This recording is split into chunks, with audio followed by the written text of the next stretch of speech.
This is Urban Diva Radio, where real people listen. Stay tuned.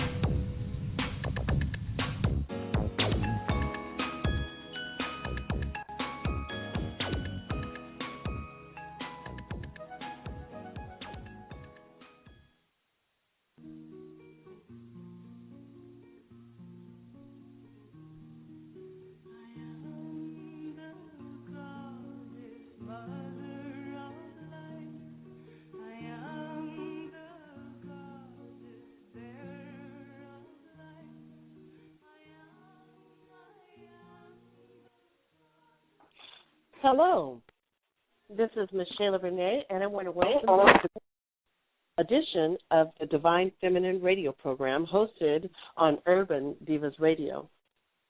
In the last few years, we've been bombarded by information about the shift, the conscious awakening, if you will, especially in 2012.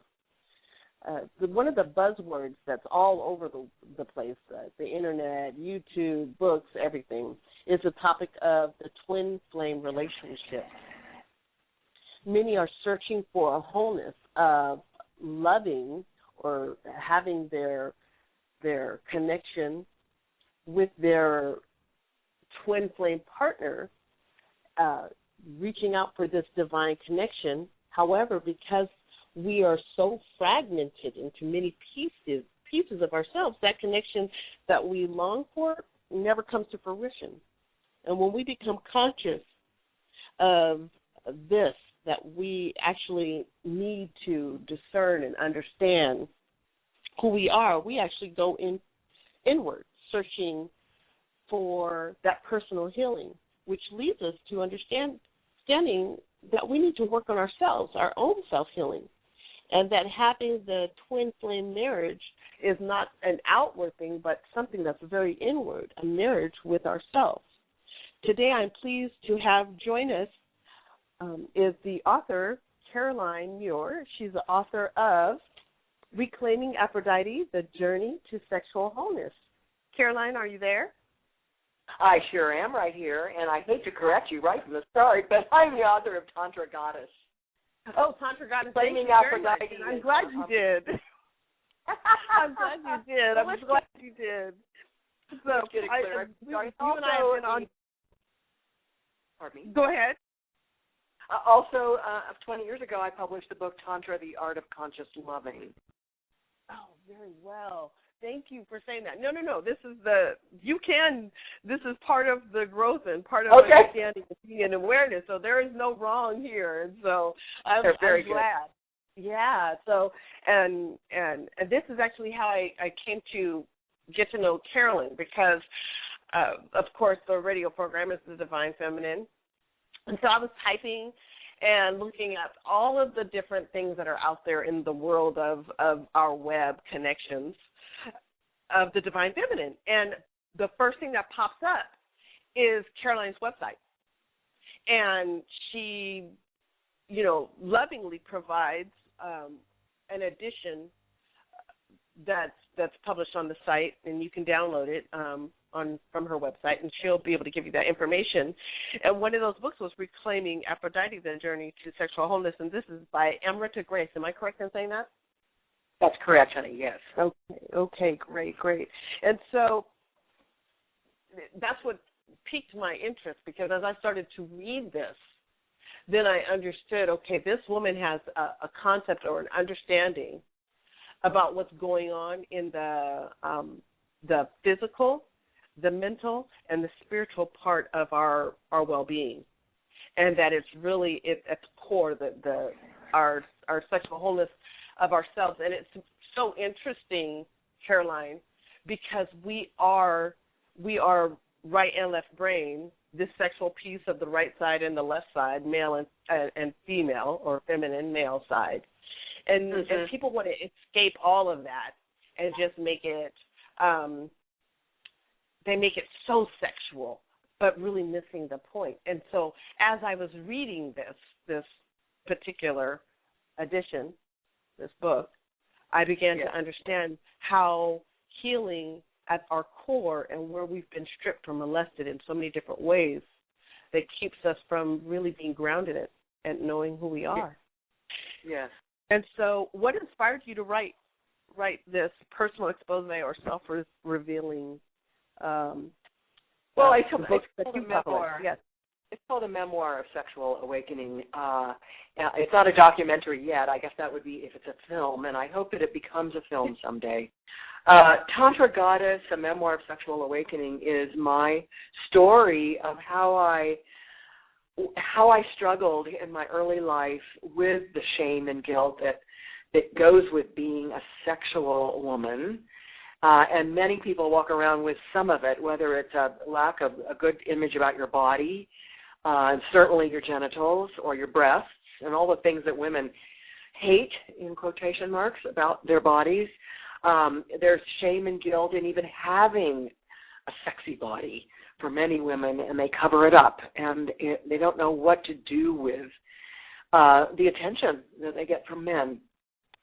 And so I entered into some yoga classes back in the 1980s in which I learned about Tantra yoga, and that way back in the old days of India when yoga was, a way of life, Tantra yoga was taught to the couples who were getting married, having children, and how to bring their sexual union into a more spiritual connection, because they were all seeking, of course, more union with God.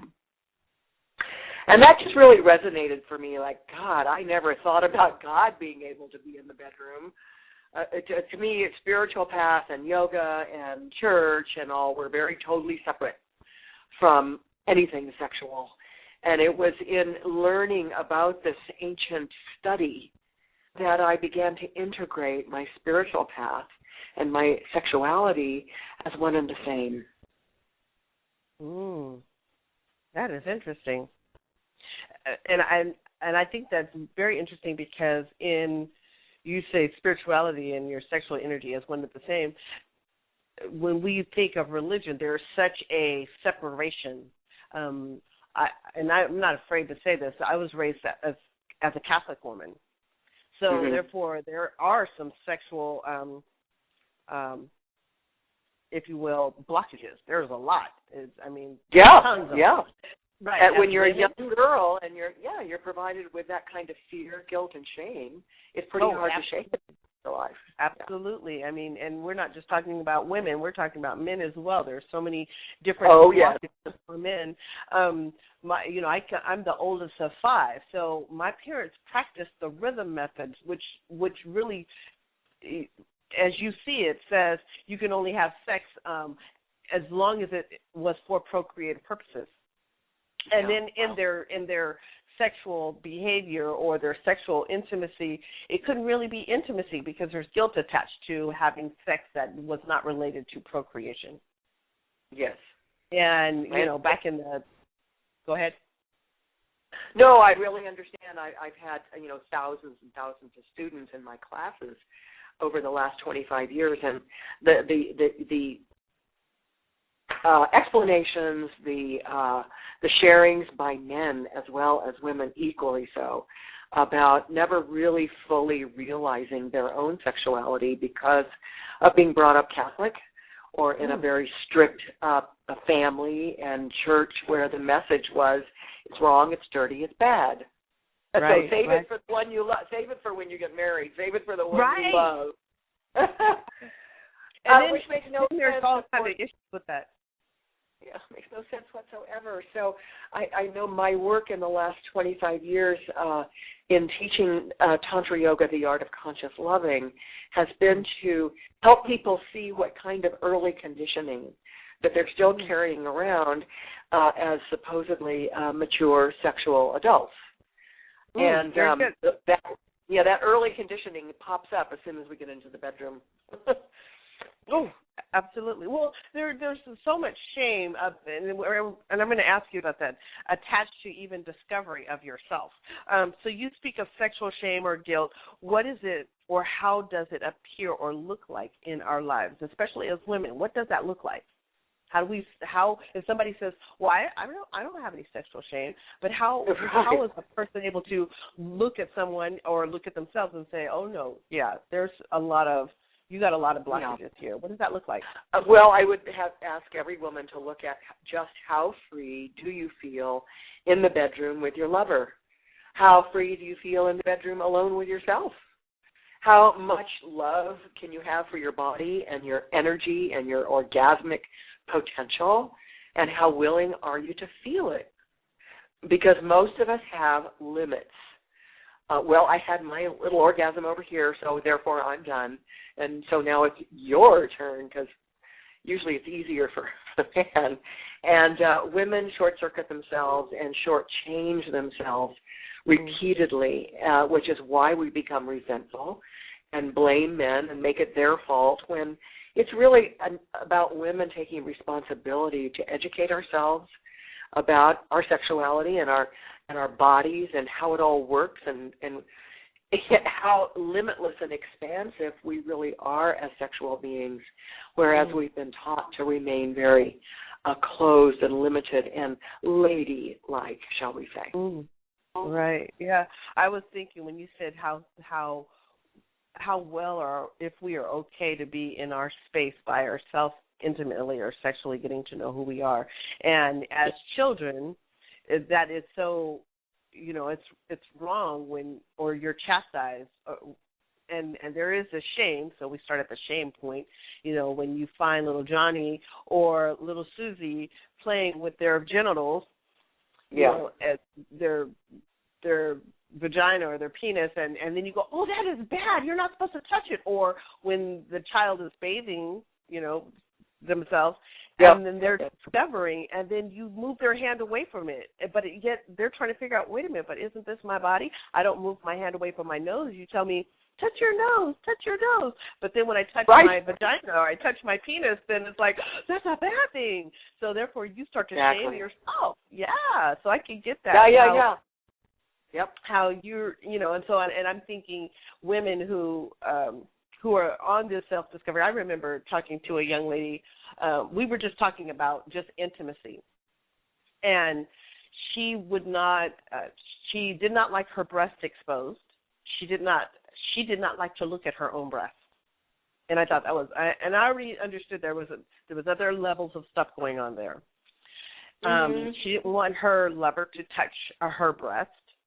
And if she was intimate, she did not want her to put her fingers on her vagina, and could not even imagine them being inside. And here I was listening to this, and she put limits on what he could do when he was inside of her, that he had to pull out at a certain time. And so there was all these limitations, and I kept thinking, and here I was 25 years old hearing this, and I was thinking, what? Wait a minute, I don't even get it. Well, then where did you get to have fun? See, that's in my brain. Because I had started to come out of the shell of this bondage, if you will. However, I still was stuck. It's true. Yeah, it's true. For a woman to really enjoy her sexuality, the key word for her is surrender and letting go. Wow. So then, Go ahead. No, finish your thought. This is you. I finished my thought. Well, for myself personally, and that's why I wrote my book. I noticed, I really could see how I limited myself and my enjoyment of my body and my enjoyment of sexuality, because I had so many preconceived notions about what nice girls would do and being careful about not getting pregnant and carrying an awful lot of fear about my body. And this manifested in many ways throughout my early adulthood to the point where I had a complete hysterectomy when I was 26 years old. Wow, you hit it right there. Now we talk about shame just spilling out. Yeah. Wow. Yeah. So I went to the point wherein I didn't have a clue that any of this had to do with my psychological issues about men or about myself. But when I finally started taking a closer and deeper look, 15 or 20 years after having had all my female reproductive organs removed, I began to realize, whoa, I need to do some work around do I even feel like I am capable of being a multi-orgasmic woman? Mm-hmm. And the truth was, no, I did not. And I met a partner who was a teacher of yoga and Tantra yoga, who was Charles Muir, and he and I wrote the first book together and spent 16 years together in marriage, and we have a 35-year friendship, and this man has done so much to help me reclaim myself as a woman and all the parts that a woman are. So I just dedicated my life then at that point to helping women learn how to do this. Because if we get educated, we don't learn. Right. Ladies, well, then, you have a caller on the line who wishes to participate in the conversation. Oh, wonderful. Absolutely great. So, and hold, for this person that's just coming in the line, just hold your thought just for 1 second because we're going into a segment and I need to ask this question. We talk about this particular place in the body. You talked about the hysterectomy, and I've had a partial hysterectomy. I still have my ovaries. Yes. But yes, by the time I was 40 years old, because of the shame and also the relationship that I was in was not honoring the divine in me. I did not allow myself to honor myself, and so that relationship I allowed to break me down, and I started killing myself inside out, if you will. And I had this, I couldn't understand why I was bleeding the way I was, and had this hysterectomy, but now we're going to go to the chakra, because this was literally the second chakra system shutting down. I mean, we're not talking about sludge. We're talking about it shutting down. So what is that connection to a healthy chakra, and what does it have to do with the divine sexual wholeness? Yeah, well, boy, that's a big question, Michaela, because the chakra system is foreign to many people who haven't studied yoga, and even people who have studied yoga don't really understand what the chakra system is all about. So to simplify it and kind of Americanize it, these are centers of energy in the body, and we're all familiar with our genitals and being a center of energy. When they're alive and awake, you know it, and when they shut down, you know that too. So another chakra is the heart. If the heart is shut down and you're afraid to love or afraid of getting hurt, and all you can remember are your past experiences, it very much affects your ability to open your heart and open to love again, which very much in women fuels the sexual energy. You know, we are really aroused through romance and kindness and tenderness and touch, and if we have a closed heart because we're afraid of being hurt, it's going to be very difficult to open up the other chakras, such as the sexual. The first chakra to close down in order to protect ourselves is our sexual center. It's the one that anybody would immediately put their hands, cross their hands over their sexual organs if they were being attacked or, in a really scary situation. And, of course, the heart, which knows so much sadness and heartbreak, so to speak, is the next chakra to just close down. And I don't want to open. It's too scary. Yep. And then another chakra that we can refer to here is the throat center, where we speak. And how afraid are we to make sounds, or how much do we trust that when we speak the truth, we're going to be safe to do that? Very well. Now, we do have the caller on the line. I just want to bring them in briefly. Caller, sure. You're very welcome to stay anonymous. However, if you would like to share who you are and the question that you have or the thought that you have, please do. You're welcome. Good morning. This is Julie. I don't have to be anonymous. How are you? Very good. So what's going on? What's your thoughts? Well, my thoughts, okay, I understand about, understanding and embracing your sexuality and everything else. But when they were trying to shame us, instead of trying to shame us, they should have taught us the responsibility of our sexuality. Because, see, I think people get to a point where, okay, they can go ahead and do what they do with anybody and everybody, but they don't understand and fully understand the consequences.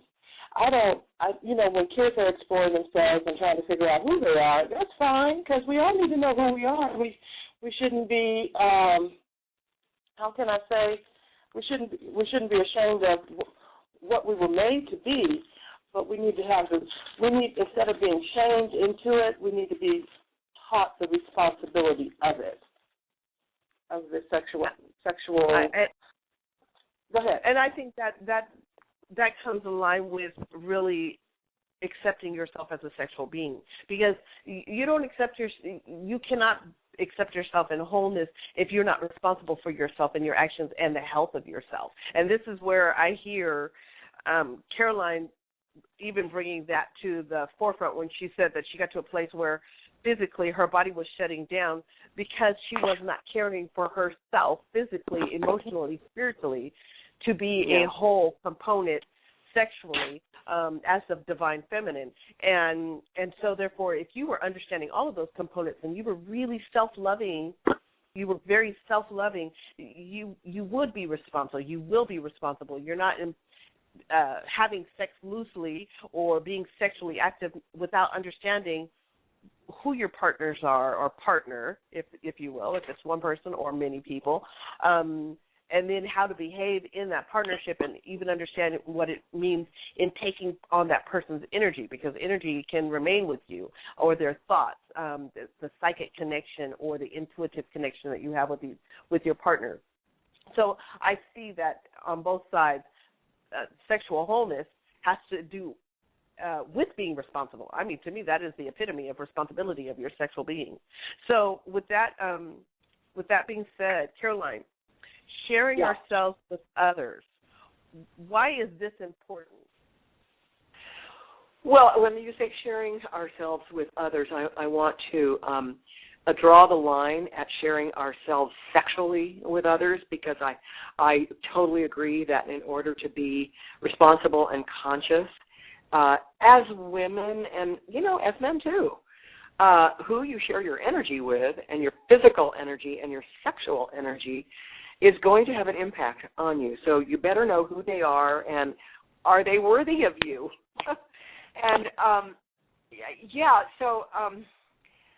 sharing our energy, though, I mean, you could share your energy with someone in an embrace, fully clothed, a hug where your chakras, all the way from your lowest chakras to your upper chakras, have merged and joined and gotten closer in this sort of bubble of physical intimacy. And it has nothing to do with undulating your pelvis or being inappropriate in any way. I mean, this is the kind of hug you could give somebody in church. Okay, so it's really about being aware that I am my energy. I am sexual, I am loving, I am powerful, I am conscious, I am honest. And so when I come towards another person to share my energy with them, I do so consciously and willingly. And I bring theirs back into me. How do you do that? With a deep breath. With your eyes open, with eye connection, with a real intention to make a connection with another human being. And that way we can start going through life being a lot less afraid of each other, a lot more open to each other. And if that little red flag goes off and you know, or you feel it in your body, I don't think I want to share that much of my energy with that person. You won't, right? You'll just enough, close enough, but not too much. And I'm very aware of how I do that as I move through life. But I'm also aware of how many people I feel safe to open my energy with, and bring them into embrace. And there's just so much love in my life because of that. Right. Wow. That's awesome. So now we're talking about being consciously aware that we do need this personal self-healing, that we need to get back into connection with ourselves. And that's a journey. And you're right. When I see you at that place where you said, okay, when this happened to my body, red flags were going off. Okay, you need to start paying attention. Interestingly enough, I almost lost my life over mine, which is really, interesting experience in itself. Because even after I had the hysterectomy, so normally people, just for those that are listening out here, there are different type of fibrosis or issues that can happen with the uterus. And so some women have fibroids that are clusters on top of your uterine cavity or the uterus. And then there's those that, and it's a very small percentage, that have fibroids that are woven into the muscle chamber, not inside the uterus, but woven into the muscle chamber. And they, when they see that, even my surgeon, who is, everybody raves over this particular surgeon, she said that when she saw what type of fibrosis I had, she said it took her back. She says, oh my gosh, she goes, something's really going on with this woman. And then she said it was even more strange because when she looked at my ovaries, she said I had the ovaries of a 17-year-old. She said there was she said there's something going on because there's a complete separation here. And so then even after the surgery, I still kept bleeding.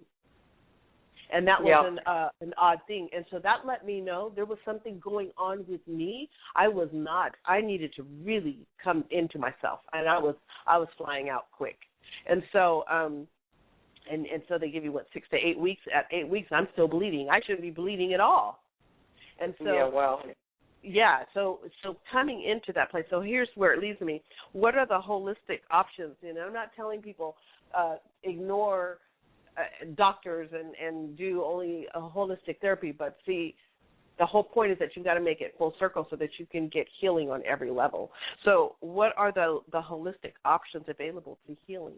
What did you just say? I think that's a real good question because so many of us go to healers for many reasons, but there has been very little, nothing available for the sexual center.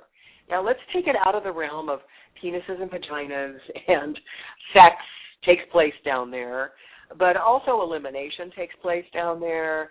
And so it's a real important area. It's one of the major bodily functions. More than one takes place in that sexual center. And the holistic approach is that this area needs massage. This area needs conscious, loving touch. And most people who have a massage license would never do that for a client because it's against the law. Mm-hmm. Now, the laws are good. They're made to protect us. But there's other people in our lives who we are intimate with. We have lovers or partners or boyfriends or girlfriends. And we can begin to get educated. And that people that we feel safe with to touch or give loving energy to our genitals and our heart centers in a way that is not sexual. That's the holistic sexual healing that you're starting to hear about more and more. There are more and more people offering their skills either to help awaken pleasure and orgasmic potential, but also, and this is where my work is pretty solidly based, is working with women who have had trauma and who are shut down, and where I know, because I know what my boundaries are, and I totally know what I'm doing because I've done this for so many years with so many women. And I know that loving, tender touch to the whole body, including the genitals, is the missing piece. And every time I have a woman on my massage table who for the first time in her life is being contacted in a tender, non-agenda, non-sexual, loving way, the emotions start to move and the crying begins and the sadness that gets released. And all of that junk that we carry around that has us end up in doctor's offices and with yeast infections and urinary tract infections and unwanted pregnancies and on and on and on, we begin to find balance and healing. Now, see, and you open up a whole area, because you're right. We're in a very, very, very closed society. I was at a class yesterday, and we were talking about different places, literally worldwide, that have, you can see the issues that literally lock and bind people up. And so one of the instructors brought out, well, in the Netherlands, there is low rate of this or that, sexual disease. It went on from there's a low rate of crime, low rate of sexual disease, low rate of infant mortality, low rate of molestation. She just went on, and she said, because the whole community is set up to give, and the whole community is set up to eliminate the desire to want, as if you can never get. And so, which is interesting, because now that's really showing that each person is accepted as a whole person, a whole component. And and in there really is that sexual understanding, the component of that sexual being, not as in sex, but the sexual being. And so that is life-producing. It's life-producing, and everything that you do is a creative piece of you. And when all of that shut down, especially your core, your sexual center, that means your creative ability, your spiritual ability has been shut down. And so there's a lot to say about personal healing. When you talk about, okay, this is how I heal on the massage table, there are people here today that are going, okay, wait a minute, she does what on the massage table? Oh, my gosh, that's pornographic. Well, is it pornographic, or is that you've been taught is pornographic? Or that this is something, somebody's taking advantage of somebody. No, is that what you've been taught? You've been taken advantage, or that this is a wrong way of healing because you have so many limitations on what sexuality is, because you don't understand your sexual being self, your creative spirit, intuitive self. You don't understand that. And, of course, you don't understand it. I'm not afraid to tell people that they don't understand it, because I didn't understand it. And I'm in the continuing process of learning and unfolding about who I am and being okay with me. I remember and then we talk about this wholeness and this healing. I remember being, I want to say 12 years old, and I was very thin, always thin, very small-breasted. At 12 years old, all my girlfriends are now full-breasted, and I'm just, basically, and I'm going to say it this way, okay, how I felt then, 2 knots on a board. And I was running track, and I was sitting there watching the other girls run track, and they're busty, And my dad comes over, and I guess he sees I'm kind of looking, down after my run. And I won the race, but he couldn't understand, why are you looking so down? You just won the race. And I said, Dad, look at those girls. And he says, what about them? And I said, look, they got big boobs. And I just look like a boy running. And my dad says, what are you considering as beautiful? And he asked me that, what do you consider beautiful? And I said, if you have breasts. And he said, okay, so you have a misconstrued idea of what beauty is, or that you have to have big breasts to be beautiful, or that you have to have big breasts for someone to look at you or think that you're attractive. And so he was giving me different viewpoints. In certain countries, the women's breasts are hanging out. However, it's their bottoms or their asses that is the sexual attractiveness, and you can notice those are covered and there's some shame still even in that, because they're covered. And so, and that was the point that I was making, that it's your idea, and you need to remove that. He says you're beautiful, and who accepts you for who you are is when you accept you for who you are. Yeah. And that was the strongest thing he could say to me as a 12-year-old. So by the time I started dancing by the time I was 20 years old, I was dancing for the Lakers. And, of course, all the Laker girls, and I danced for the Sacramento Kings. And all of the girls, actually all of us, had big boobs. They were all busty, right? Well, I wasn't. I was this thin little thing with these power legs with no breasts. And so what they would do is they would make my hair big. Now watch this. They would make my hair big so that it would take the attention away from my breasts. So now what are you teaching me? You're teaching me still that I should be shameful of my little breast or whatever you want to say, right? And then still looking at myself as if I am still not sexually appealing, so I have to make something else bigger than. Yeah. And so Great.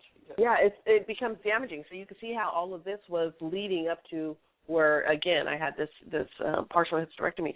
So you talk about the table, what you do on the massage table. Now, is that the definition of somatic sexual healing? What is that? Well, it is working with, somatic as the body. So it's very much like massage, and especially when you're doing massage on a body and you find knots and you find places that are painful. Hopefully the person will say, there, that really hurts there. You'd be amazed at how many parts of our body carry blocked energy and discomfort in the inner thighs, in the buttocks, the whole area of that second chakra that is not directly on the genitals but around them. That whole area really gets a lot of backed up energy and tension and stress.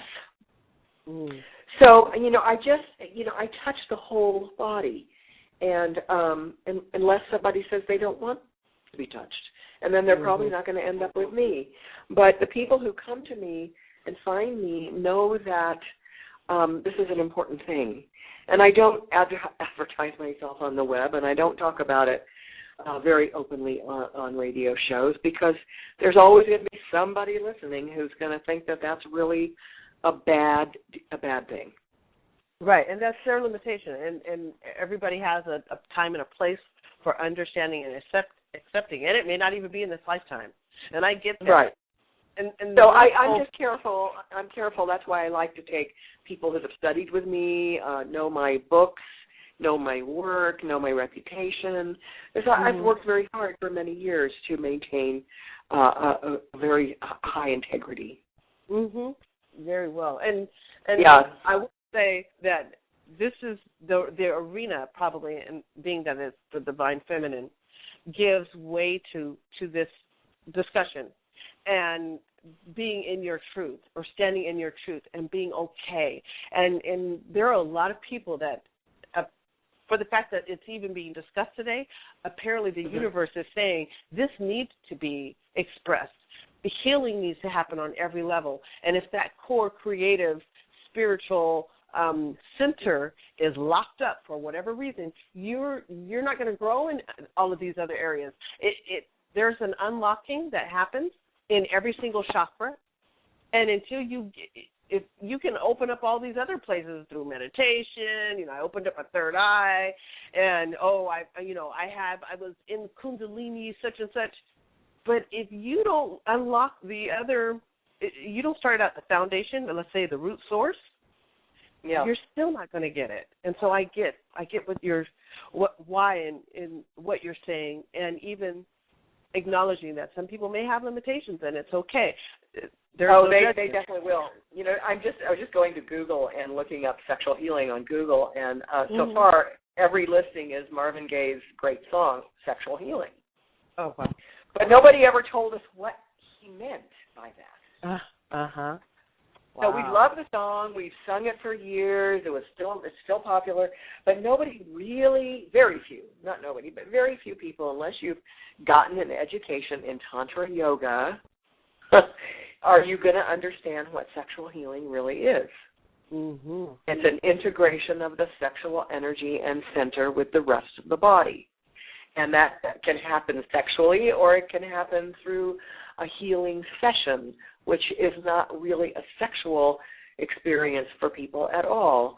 However, you are dealing with sexual energy. So sometimes during sexual healing, the practitioner will feel aroused, or rather the receiver will feel aroused. And so then that needs to be talked about. This is not the place where we're going to go do that, And so sexual healing is a big, big, big subject. And I would say, Michaela, there's more people today hanging out the shingle of sexual healer than there ever has been in the history of, well, so our country's young, but this is an art form that is being born as we speak.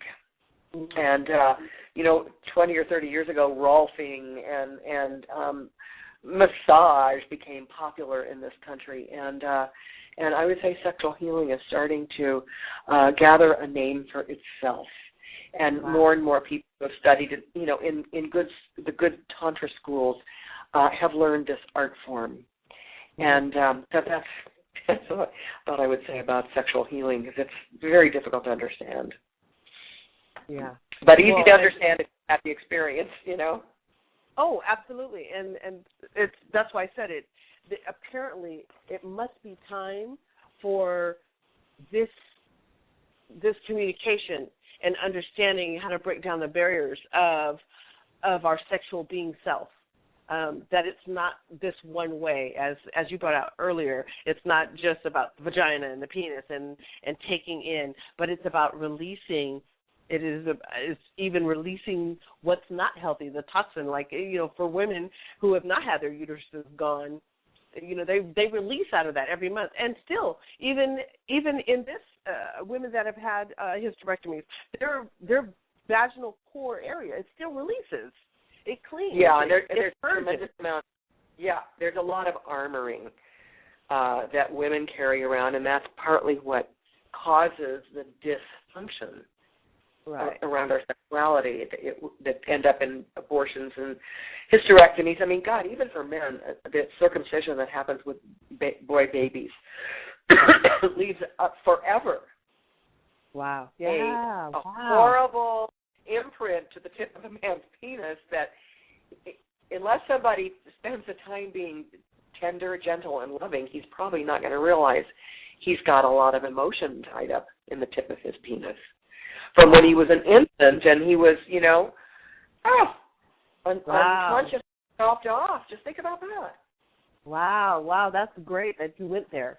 So that people can see this is not about the woman. We're talking about the divine feminine, which also is to put it as a whole piece, the divine masculine, how this is man, woman inside of even ourselves. That has been affected. And so that leads me to asking you about this intermarriage. What really is that? We're talking about the twin flame and having wholeness, but really we're talking about healing. And so how does the intermarriage play a part in this, finding that twin flame energy?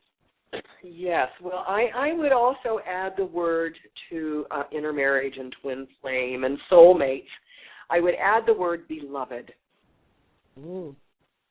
I heard the word beloved for the first time when I was taking my early Tantra yoga classes, and much of the Hindu writings and love poetry were between lover and beloved. Much of the Rumi, God, it seems like everybody reads Rumi these days, the poetry between lover and beloved, who is what that really is the poetry of love in your heart between you and your God.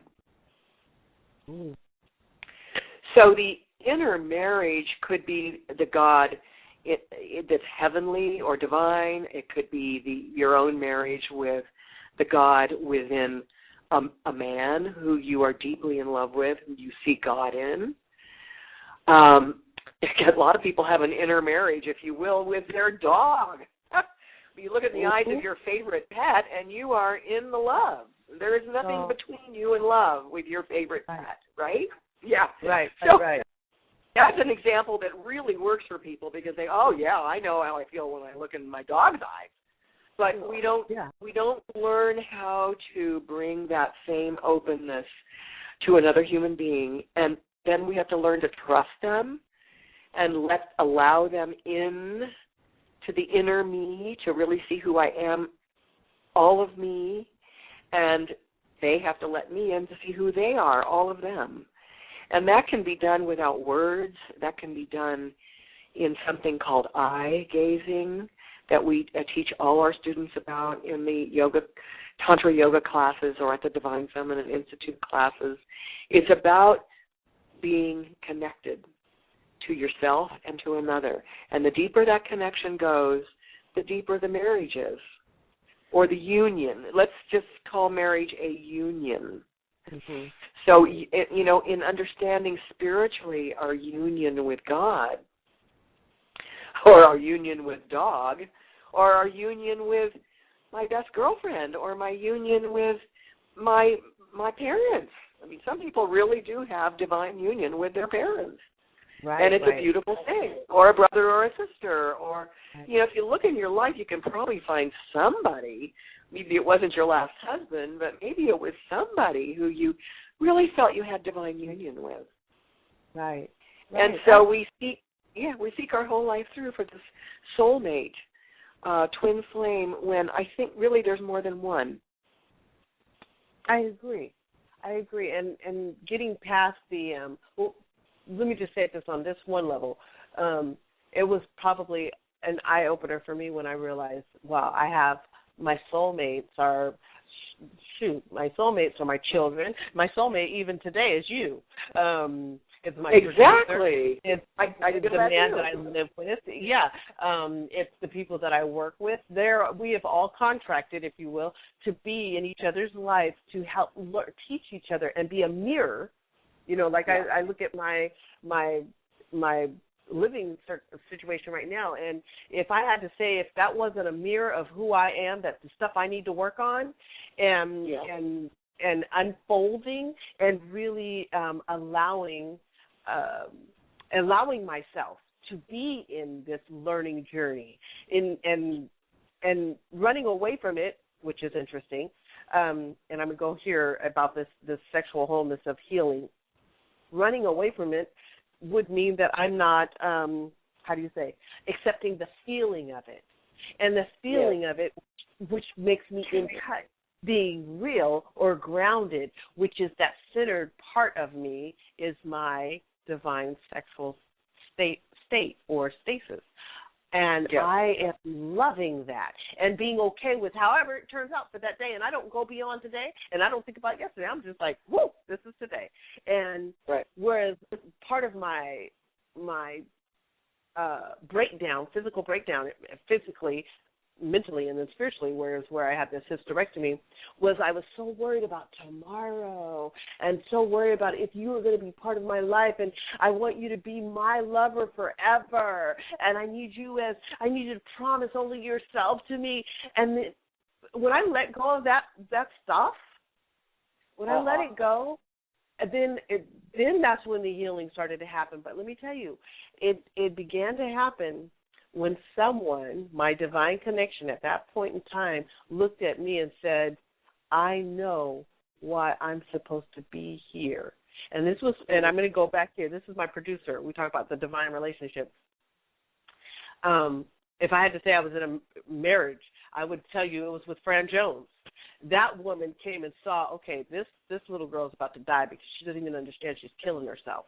And she needs to sit back and look at all this BS that she's asked for, and her mirror is huge, and she's not even, the mirror's standing in front of her, but she won't even open her eyes. And if I could just whisper in her ear long enough to say, please open your eyes, and that's what she did, and that was a divine union. So I appreciate what you're saying, because of that divine union is what allowed me to see I needed to wake up and start living, and be really in the moment, so that I could heal.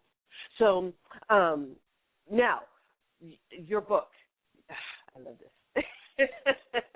You have your book here, and I wanted to just mention it because this is part of how I found you. However, it was not it was not the first book that I read, and I wanted to say that because I realized when I started to look at your website, I'm like, oh my gosh, this woman has been through a journey, and she's allowing other people to express themselves in their healing for their personal journeys. And so you have your new release, The Tantra Goddess, a memoir of sexual healing. So I wanted to ask you, what is tantric? What is a tantric sexual experience? It involves all the chakras. Okay, and if you have any idea, or if we can educate people about these chakra centers from the top of the head to the earth, which is represented in and around the first chakra, which is the anus, and that area that connects us to the earth, there's an awareness of all of you in a tantric sexual connection. It's not just genitals to genitals. So it's your power and your love and your willingness to see and be seen with your eyes open, and the words that you speak and the thoughts that you think. And how much of the divine can you bring into your union with another? That makes it tantric. Tantric is like the union of everything. Mm-hmm. So instead of just being sexual with someone with genitals to genitals, that's just second chakra to second chakra. That's what animals do, and that is our animal nature, and there's nothing wrong with that. It's just not as high as we can actually get. Wow. Right? I mean, it creates life. You can have babies by just having genital contact. Right. But you won't create union with the divine.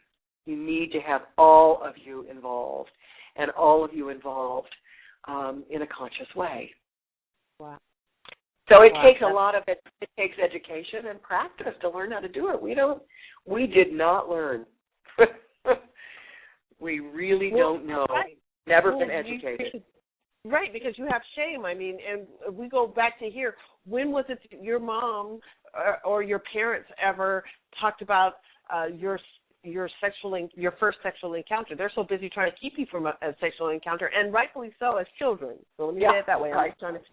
There's the safe place. However, I remember my mother telling us where babies came from, and we had a book, but she had to read a book and then show us the pictures.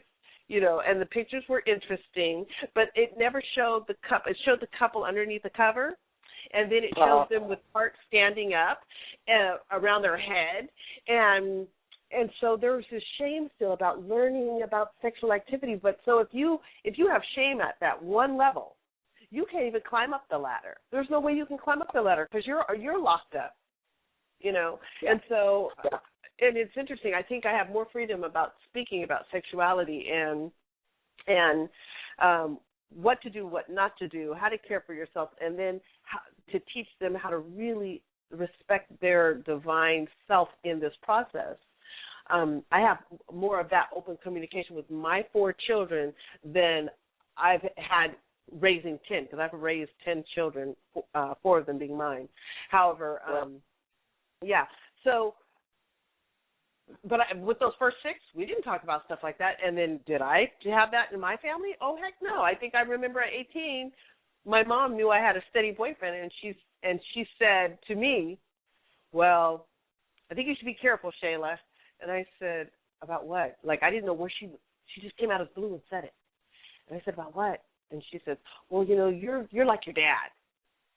And I said, I'm like my dad. I still did not know where she was going. And I said, but I'm like my dad. What does that mean? And she says, well, he's really sexually active, and you're like that, and you just need to be careful. So what was she teaching me again? That it was a bad thing, it was a very masculine thing, and that it's somewhat gross, and I have to be extremely careful. I got to hold back. I mean, everything was locking me up, and so. Yeah, absolutely. So, you're right. Yeah. So, can I ask you a question, Michelle? Yeah. How long is this show? I thought you had said it was 30 minutes. It is 30 minutes. We're about to wrap up. Oh, okay. Because I have a husband I can hear walking around upstairs going, I wonder if she's done yet. Oh, that is funny.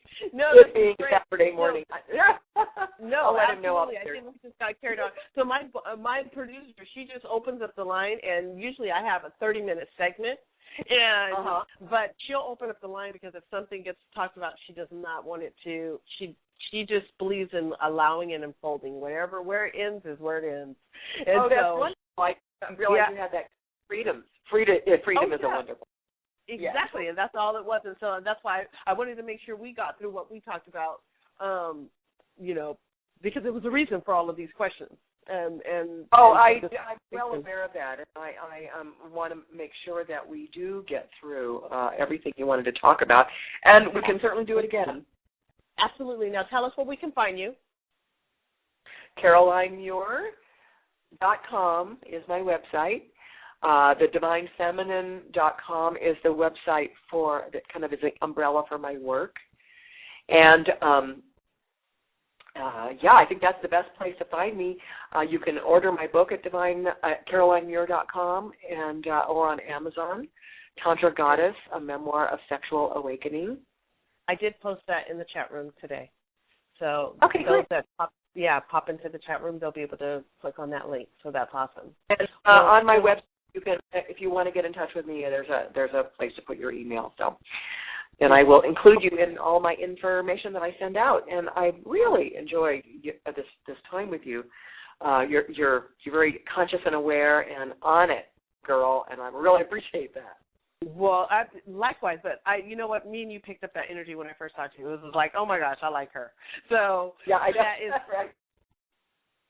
Absolutely. So look, I wanted to thank you for joining us on The Divine Feminine. This is your host, Michaela Rena, and you've been listening to author Caroline Muir. And I want to thank everybody for joining us. We'll post the next show. It should happen at the next Saturday. So I want to say that is not next Saturday, the following Saturday. I'm sorry, I don't have my calendar up, but you will get the link for the meetup group. And also, please check your Facebook links because that information will be out there. Caroline, thank you for joining us. And this is The Divine Feminine. Thank you, Michelle. Have a wonderful day. You too. Bye.